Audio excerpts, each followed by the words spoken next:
Hello everybody and welcome back to my channel. If you're new here, my name is Kailin and I post new videos every single Saturday with a few sprinkled in between.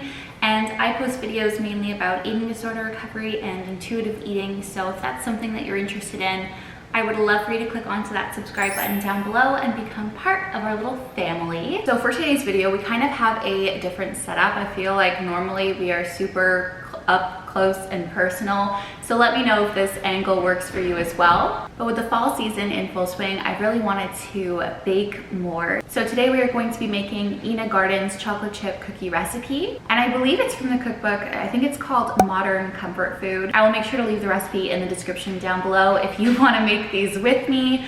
But while we bake today, I figured we would do a mental health chit chat style video as well. So I asked you guys over on Instagram to ask me some questions and you guys delivered. So let's bake cookies and just talk to one another. First things first, we're going to preheat the oven to 350 degrees. These are Christmas colors, but we are just going to roll with it for today. So one of the top questions that I got asked was actually about my own mental health. If you follow me on Instagram, you know that I share a lot of my ups and downs on there. I talk about my bad body image days, my bad mental health days, and recently I feel like they've been a lot worse and a lot more frequent than normal. Also, I'm going to take half a pound of butter. Half of this is half a pound, right? I think so. This is a pound. We are going to beat it in our bowl. Something so satisfying about like a new block of butter. And I'm just going to microwave this for like 10 seconds just so it gets all nice and soft and, I don't know, like malleable, if that makes sense, workable. But yeah, as I was saying, my mental health definitely hasn't been ideal. I think I've been putting a lot of pressure on myself, which definitely doesn't help in the mental health department. And also, I've spoken about this in the past, I think just very briefly in another Q&A video, but my family does have a history with depression and anxiety and other mental illnesses as well. So I kind of have to be a bit more careful just to look out for warning signs and making sure that I'm taking care of myself. But honestly, talking to all of you, whether it's through comments, whether it's me just talking to myself in my kitchen, it literally feels like I'm talking to all of you. It's definitely therapeutic for me. It's something that I really enjoy. I think the scary part about dealing with mental illness or dealing with depression is sometimes it feels like you don't have a reason to feel sad or to feel anxious or to feel depressed, because I do have a really good life and I can acknowledge that. I have 2 lovely dogs. I live in a beautiful home. I have a partner. I have wonderful friends. And sometimes I think that gets to my head where I'm just thinking to myself, you know, I have all of these wonderful things and people who support me. Why do I still feel stuck? Why do I still feel the way I do? And I catch myself in these thoughts and I remind myself that anybody can suffer from mental illness or depression.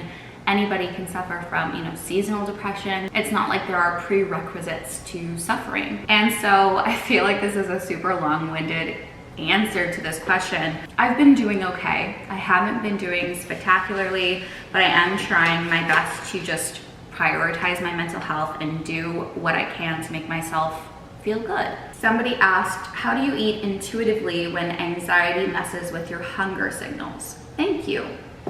Thank you for asking the question in the first place. To our butter, we're gonna add 1.5 cups of granulated sugar, the first cup, and then the 1/2 cup.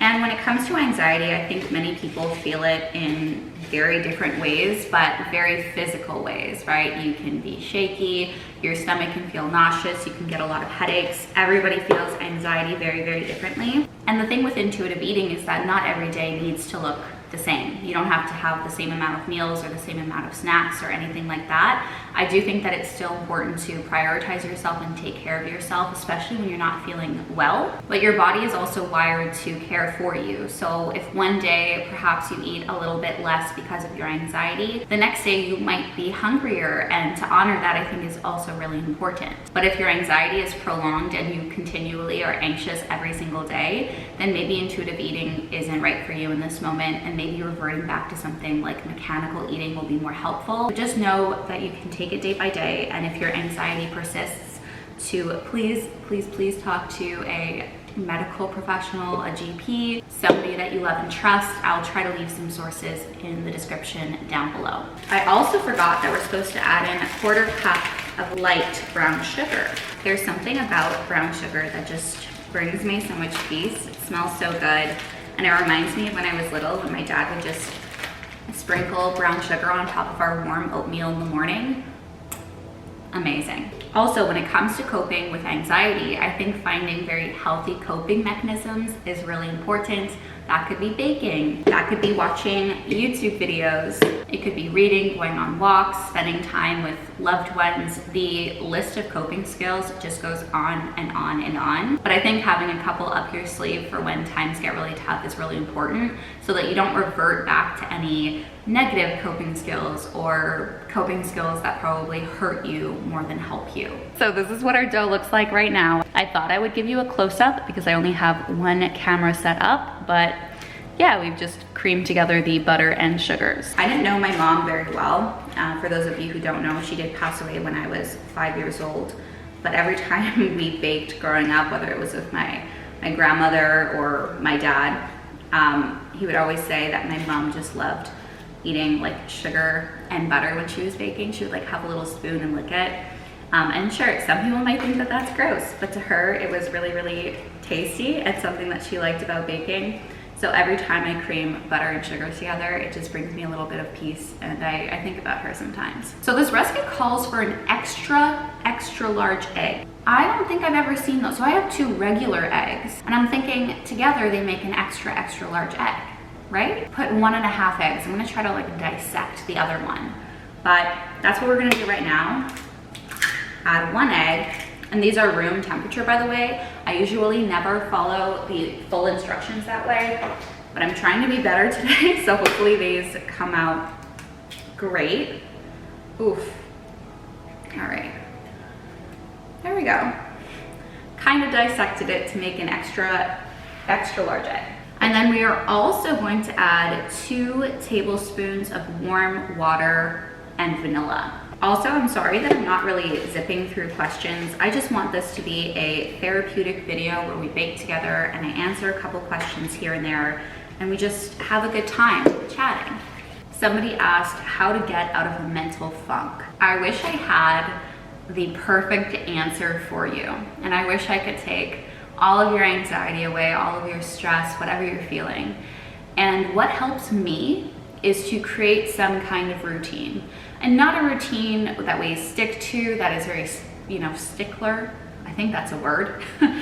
Nothing that would stress you out, but to make really small goals for yourself every single day. This is something that helps me. It might not help you, and that's okay because we are all different, we're all individual, we're all beautiful, right? But for me, when I'm in a deep mental funk, sometimes the only thing that I can add to my to-do list is get out of bed, shower, and eat. And crossing those things off the list for me is very therapeutic, and it gives me some kind of sense of accomplishment for the day.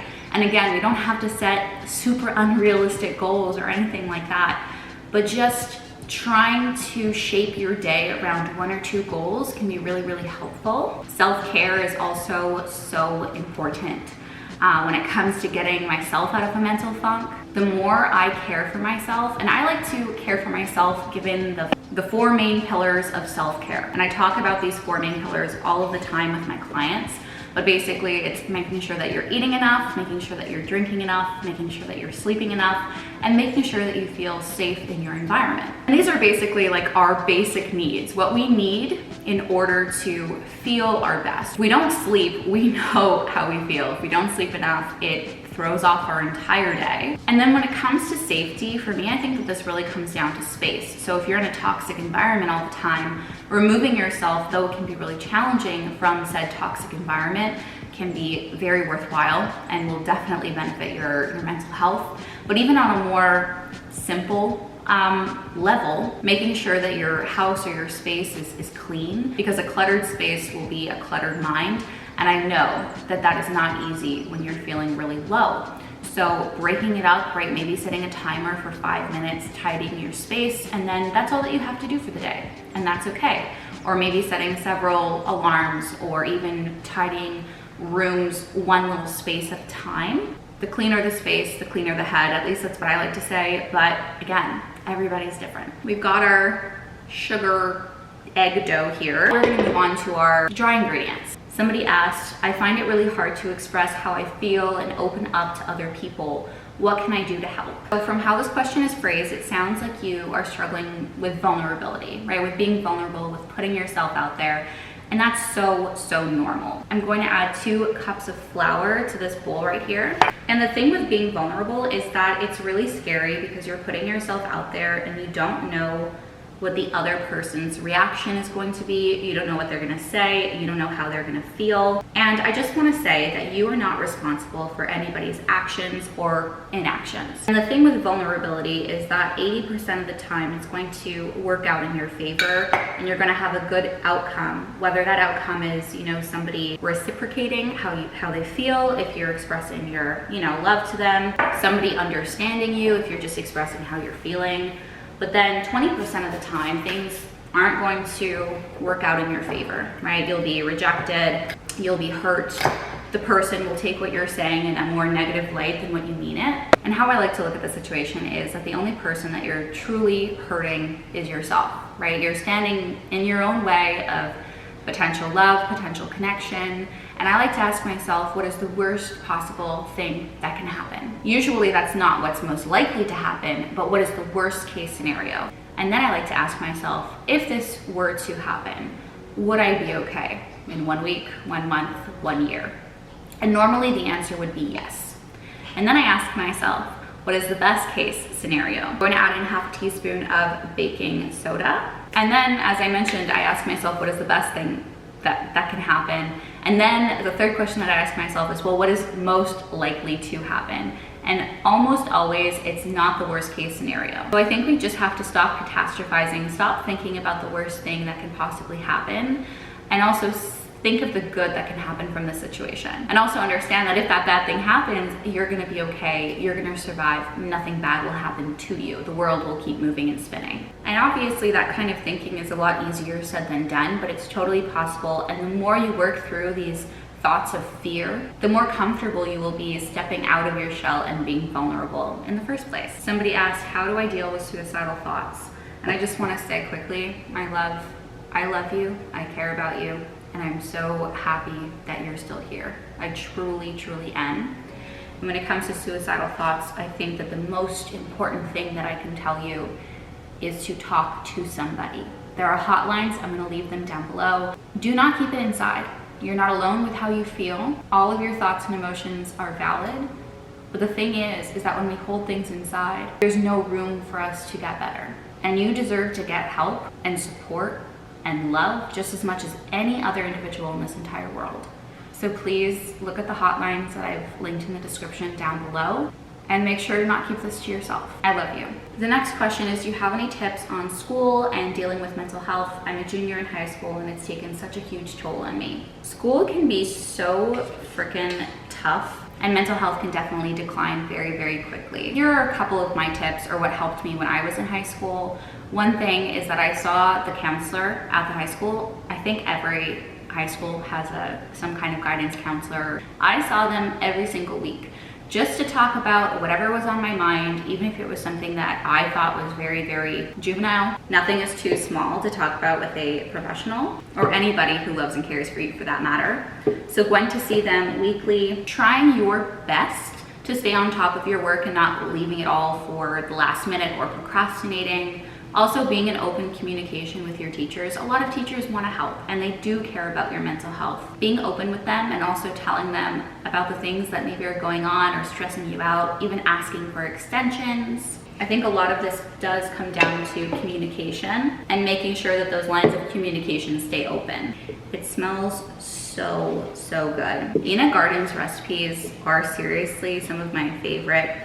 She's just such a cute, amazing little woman. I can watch her videos all the time. Honestly, it's probably been a coping mechanism for me to just watch her and zen out. For the last step of the creation of the cookies, we're gonna chop up some of this baker's chocolate. So I've chopped up all of the chocolate and we're gonna add it to the dough right now. All of the chocolate dust to So this is what the cookie dough looks like right now. I'm going to pop it in the fridge and then we'll put them on a baking sheet to cook. And I'll see you in around 20 minutes when the cookies are ready to go in the oven. So the cookies just finished refrigerating and I just put them all into little balls. I'm cooking 6 cookies and then I'm just gonna keep the rest of the refrigerated dough, well, in the fridge.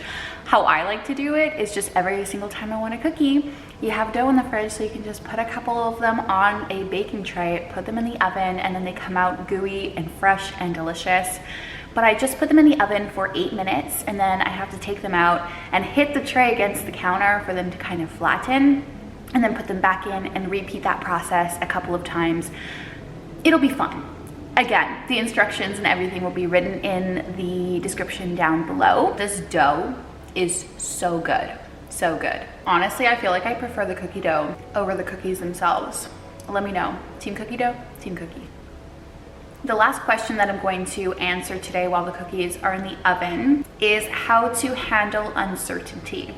And this is something that's definitely brought me a lot of anxiety in the past, so I totally understand. Uncertainty can be really, really scary, right? It's fear of the unknown. There's a famous quote, I don't remember exactly how it goes, but it basically says that the only certain thing is uncertainty. The only thing that's certain in this world is uncertainty. We don't know what will happen tomorrow. We don't know what will happen in the future. And I think that that is a very scary thing, but we can also find peace and comfort in knowing that we don't always have the answers. We can't always have the answers. The only thing that I can say to you right now is you're not alone at all. It's okay to be afraid, but lean into that fear and see what happens. Normally it's not as scary as we make it seem. I'm going to wait till the cookies bake. I'm gonna give them a good shake against the counter. I will film that as well. And then we'll just do a little taste test to finish this video off.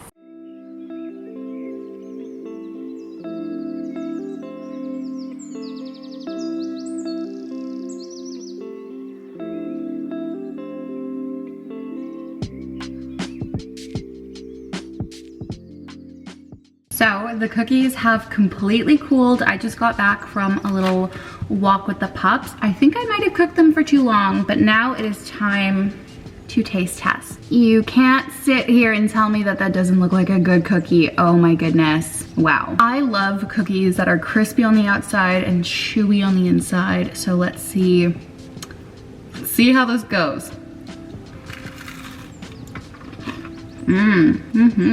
Did I overcook them? Yes. Are they good? Still amazing. Would I cook them again?